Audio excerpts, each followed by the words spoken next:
Özünüzün kıymeti 1 milyon dollarga yaraydigan musobaqa etibar odam deb faraz qiling. Qiymati 1 milyon dollarga yaraydigan at. Undaq siz bu etingizni kechich uxlatmamsiz. Onu kun bo'yi to'xtamay xizmat qildirib, aroq ichkizib, tamoq chekizib, uni axlat yemekliklar bilan boqamsiz. Yoqdamsiz? Ma'qul. Undaq siz qiymati 20 dollarga yaraydigan ish qilib shunda qilamsiz. 2 dollarlik mush kuchu. Yoq dedingizmi? Undaq bo'lsa, siz nimishqa menga shunda qilasiz? Hay, tinchlikmi? Men sizning badaningiz. Ruxsat qilsangiz o'zimni qayta bir qatim tanishtirib o'tsam.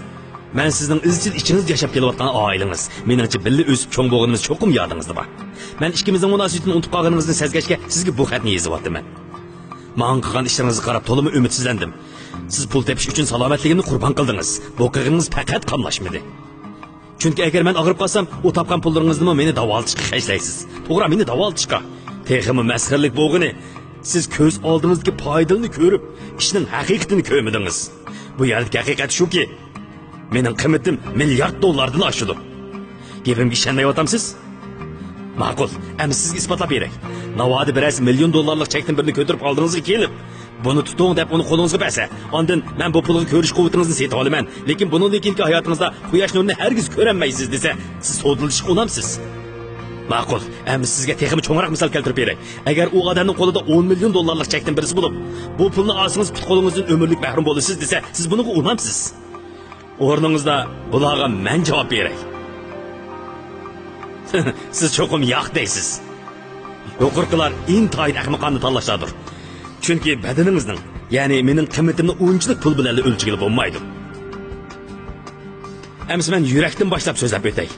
Navoda meni bir shirkatga o'xshatsak, yurak oylik eng munavvar xizmatchi emas, balki umrlik eng munavvar xizmatchi bo'lishga munosib.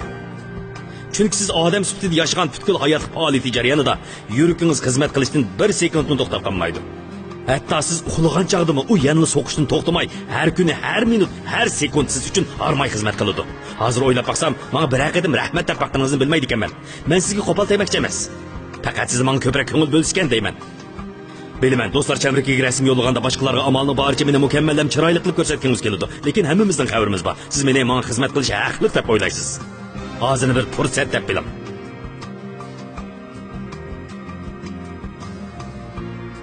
Bu filmni ko'rib bo'lgandan keyin ilgariga o'xshash aldirash tinash keyingi ularning chekib yurmay, birdam jimjit o'ldiring.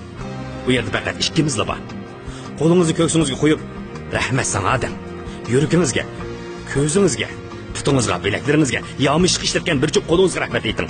Sizni nafaslantirayotgan o'pkingizga rahmat ayting. Mayli siz nimani qilmang, men siz uchun hammani qilishga rozi. Chunki siz menga men uchun hammadan muhim. Siz mening eng yaqin do'stim. Ikkimiz tanishqilina ayt uzun bo'ldi. To'g'rimi? Ikkimiz tug'ilishimizni tanishatdik-ku. Meningcha endi sizning menga tegishli javob qaytaradigan vaqtingiz keldi. Men dunyoda orzusi yo'q odam borligi